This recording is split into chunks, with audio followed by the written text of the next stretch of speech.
Hey, welcome back to another nighttime video. It is still the 24th for about another 50 minutes or so. It's 11, almost 11:10 on the 24th of February. I did a current update, just a short little like 5-minute video or something like that earlier tonight, from tonight. You know, because I know I'm getting so scheduled out far. I know I've had some people write to me and kind of wonder what my current status is and stuff. So I'm still doing all right. I'm still surviving. Haven't got to work yet, but I'm still alive. Not starving.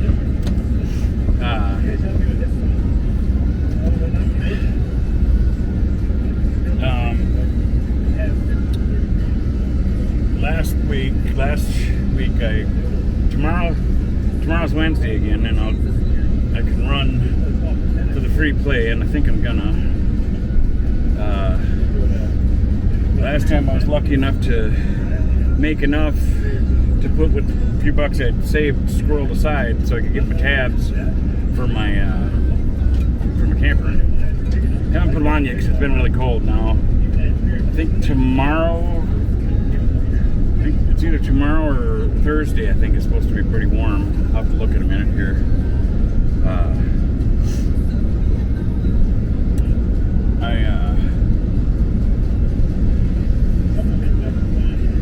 I just keep praying to the good Lord that it's all about to change soon. You know, I mean, it's kind of weird, you know, being camera shy to where I freeze up and stuff, to where now I'm getting pretty comfortable talking to the camera, but it's still kind of weird putting my life out there.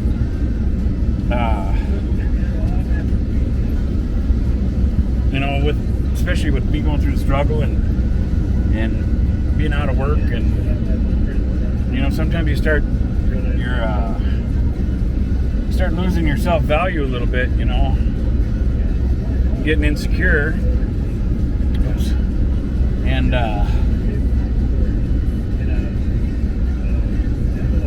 you know, you start getting insecure.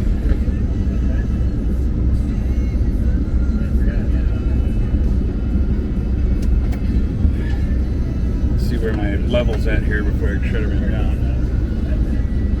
So tilt it downhill just a little bit, and that way a little bit. So I should probably turn my wheels a little bit, just so that way I shouldn't roll because I'm almost dang near level. But just to be on the safe side, that way there's a big snowbank on my right here. So if I did, well, I would I'd be all right. Oh.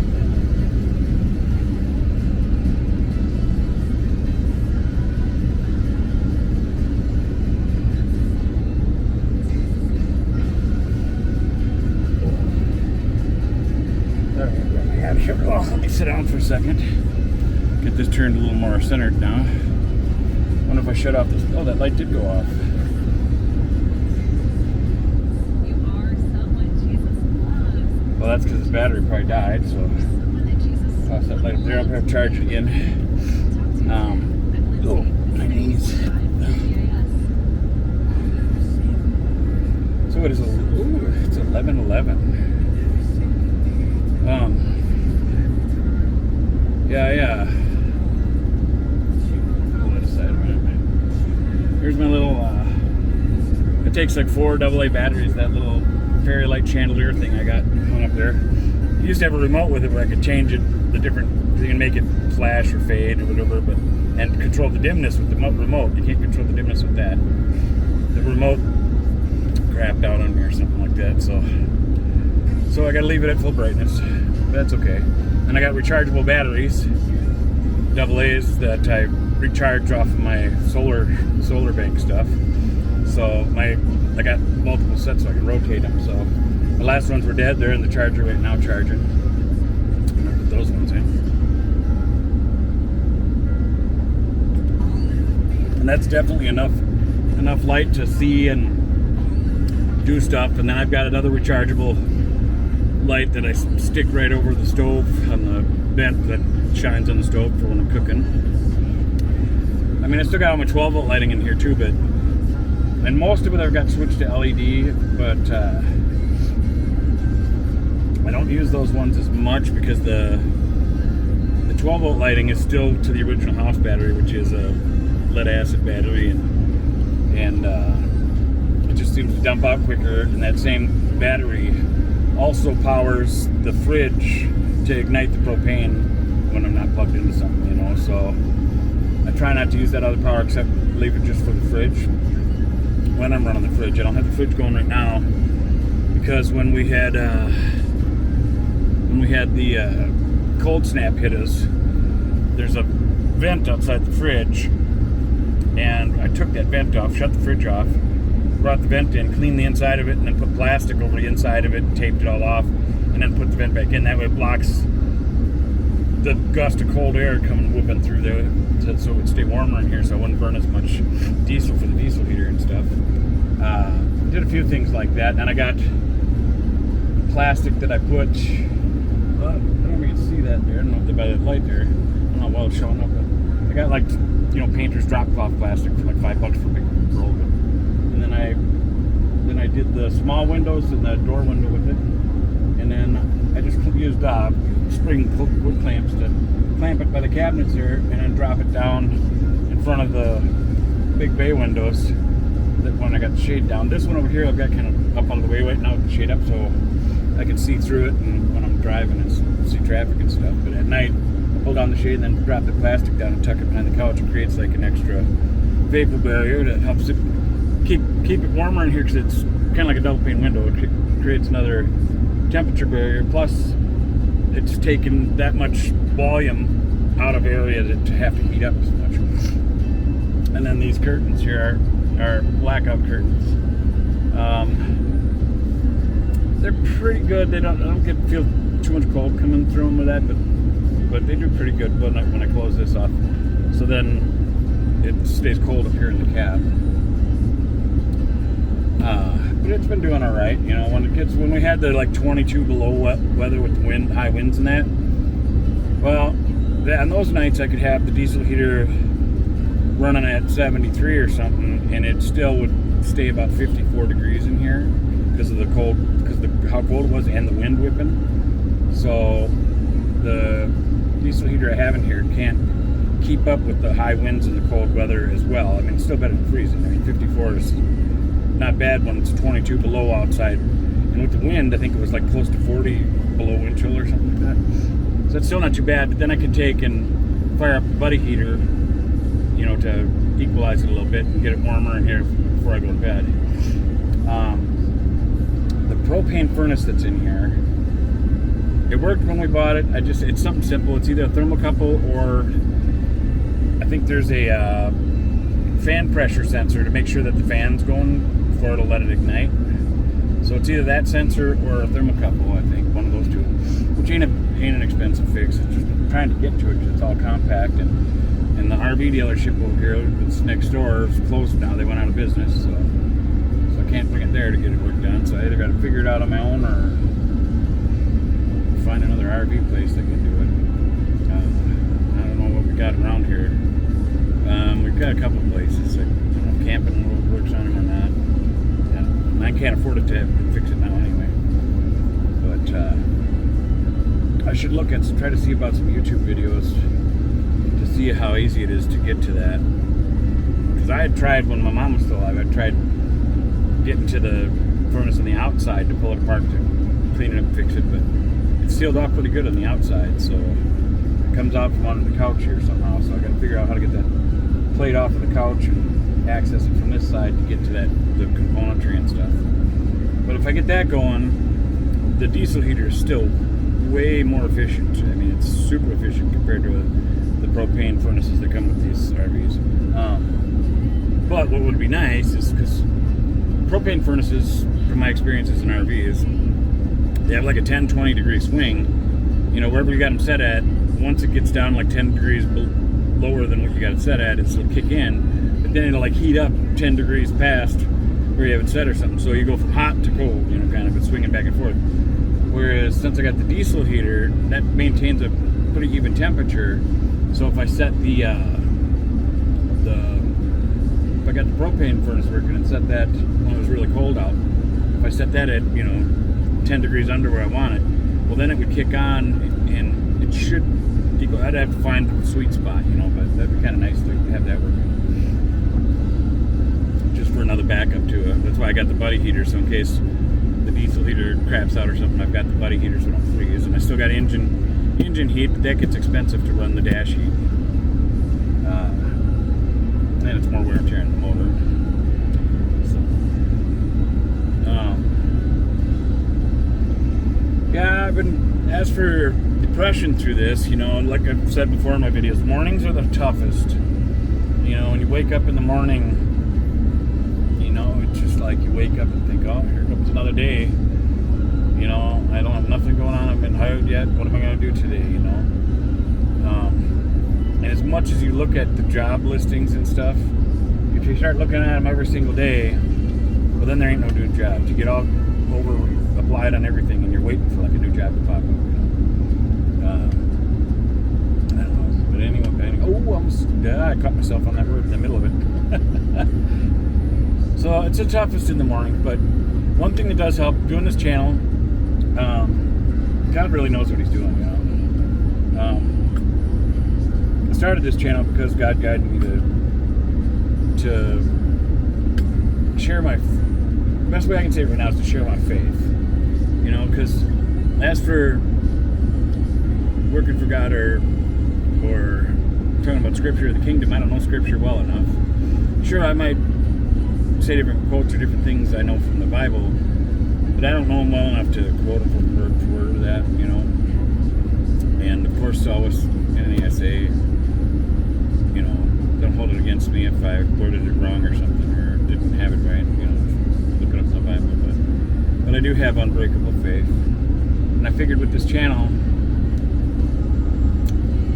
the best way I can share how unbreakable and strong my faith is in the Lord is to be me and get used to this camera. And I think if I just be me, maybe it'll show, because that's what I tend to get from other people. They tend to see it in me or something. So I hope that's coming across well on camera. Not as much at night, I know, because it's darker in the evening. If you notice I have red tinting on my face, that's because Arby's is right next door here, and they have the red neon lighting around there, so I get that nice, wonderful red. So I'm not outside of one of those promiscuous houses. I'm just playing. I can't help but be a goofball sometimes, Oh, shame on you, Dad. But it was just humor.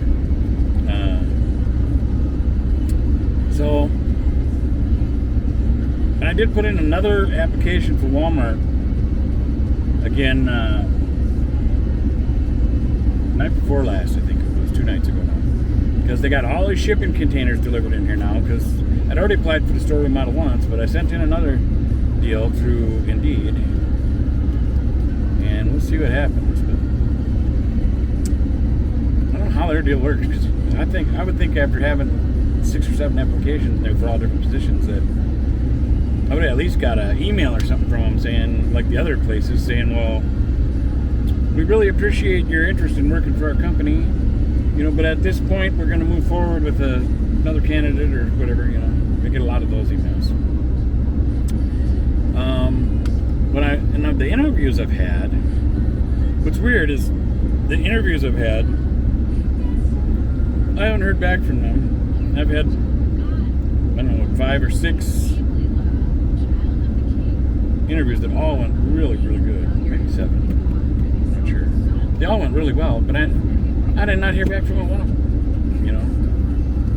And I would say that them interviews went probably better than most interviews ever go.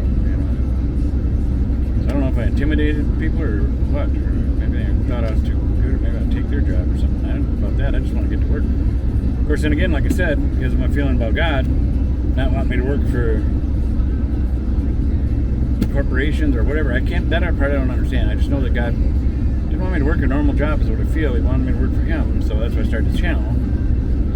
But and I have been talked to multiple different churches and different pastors to share my story and get to know each of these pastors and churches, because all throughout my life I've always visited different churches anyway. But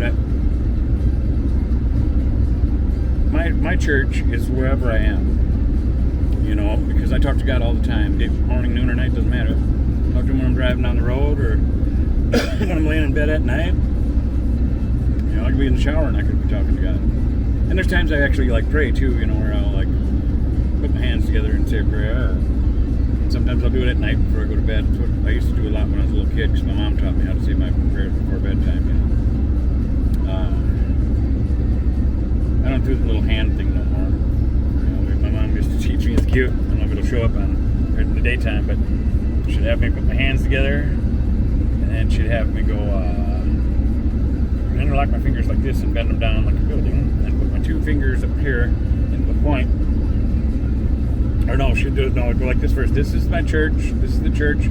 Then she'd have me put my fingers up and say, "This is the steeple." And then you turn your hands this way, upside down, and wiggle all your fingers and say, "Open the doors and see all the people." Yeah, that's cute. I used to always think that was so neat when I was a kid. I'd always get a kick out of it, seeing all my little fingers as the people in the church. Yeah. I've really had a really good life, you know. I mean, sure, I've had lots and lots of struggles. Multiple times I've lost everything and had to come back from nothing. You know, I mean, I've literally lost everything. You know, this time I haven't lost everything, but almost everything, pretty much. You know, I got me in the camper right now. But there's other times where I lost everything and didn't even have a car, nothing. Lost it all. Well, that one time I lost everything. I already didn't have a car, but I had an apartment with a lot of stuff, and I was doing caretaking and maintenance there. And the hard part about one thing I learned about that is then when you get a management change or something, and if they decide they're going to get rid of employees or whatever, bring in new employees, all of a sudden now you got to come up with paying for your rent or get another job, whatever. Whereas, you know, I was working there, so I got my rent in, I made so much for my hours to also have an income, you know. So then when that rotated out or whatever, well then all of a sudden you don't have none of that. It's a whole new ball game. And plus, because I didn't have a car, it makes it a little harder and stuff then. Well, yeah, so I had to move out, pack up all my stuff, had family help me move stuff, put it all into my aunt's garage. And so when I had my Mook, or Wing Chun Mook, it's a big telephone pole with wooden arms on it, that's like stuff. But and I had a whole bunch of other stuff too. But then my aunt ended up losing that place with all my stuff in her garage. And she, for quite the longest time, she said she felt so bad. I didn't get to talk to her that much or see her that much. She ended up telling me it was because she felt so bad because she lost that place and all my stuff was in it. And I said, "Don't you ever feel bad about that?" When I put all that stuff in there, I had nice furniture in there and everything too, and I told them, anything you can use, you know, whether it's couches, lamps, whatever, you know, right now, I ain't got nowhere to go. I want to lighten my load anyway, you know. I'd be happy if you were able to use some of the stuff, you know, and I'd already given a lot of stuff away. Or not that time I didn't. That time I didn't from the apartment there. That one I didn't. When I left my townhomes, the time I lost everything there, that was another one where I was doing maintenance caretaking, and that place was expensive, boy. So if you weren't working there, that was an expensive place to be, but it was really nice. I had a 2-story townhouse, fireplace, swimming pools, all that kind of stuff, pond in my backyard, you know, it was really nice. I was there for, I don't know how many years it was. I was there for a few years anyway. Well, I was there for more than a few years. I was there 7 years. But same thing, when that ended, I had other family members come to help me clean up, pack up, and gave away a lot of stuff. And I remember my cousins, someone was like, "Are you sure? Are you sure? God, that's so nice." Because I could tell they really liked this. Well, then I want you to have it. I can see how much you like it. That would make me feel really good if you had it, because I see how much you appreciate it, you know. So take it. You've been helping me clean this place and load stuff up. It's yours, you know. Plus, I didn't know where I was going, what was going to happen with me, so where am I going to store all this stuff, you know? So I just gave a bunch of stuff away. This time I had stuff in 2 different storage units, a lot of stuff. car, motorcycle, all kinds of electronic stuff for my YouTube and stuff. And, oh boy, I lost a lot this time. And well, it didn't help with my brother stealing most of it neither. But anyway, that's just how it goes sometimes, you know. Life is what it is, and you got to keep stepping forward, you know. When I was younger, I would have, this whole last deal I've been through, you know, that got ugly with my siblings and stuff. When I was younger, I better hurry up and just get along. When I was younger, I'm burning fuel here too, oh my goodness. When I was younger, I don't know how I would have handled all this. I would have been a wreck, and I would have been so mad at my siblings and stuff. Oh, I would have been just full of anger, and I don't know if it would be hate, but boy, I would have been so mad when I was younger. But now I've learned a lot in life, you know, and I still ain't happy about it, you know, and I'm disappointed. If anything, I'm hurt and disappointed with my siblings.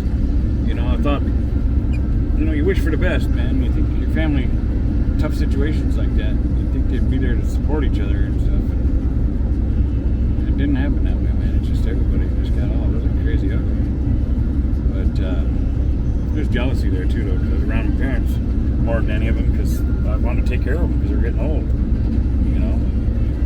And they look at it different, you know, like I was favored because I was around them all the time. I was around them all the time. I was the one that was cutting the lawns and fixing cars and shoveling and snow blowing, and you know, if they wanted to go camping, I was the one packing the campers up or remodeling them for them, or you know, I figured I owed it to my parents. You know, all the money they put into me through the years raising me to be who I am. The least I could do is be there for them in their older years, so that way I could make their life a little easier. You know, plus I wanted to be around them and spend time with them. You know, because I knew someday they wouldn't be here. You know, and I didn't want to feel shortchanged. I got that with my biological father a little bit because he wasn't in my life as I was growing up because he was an alcoholic. I got to know him later in life, and I'm glad I did, and I love him. But I didn't want to feel shortchanged with any of my parents and stuff, you know, because I've already experienced close people dying to me while they were still alive, and I didn't want to go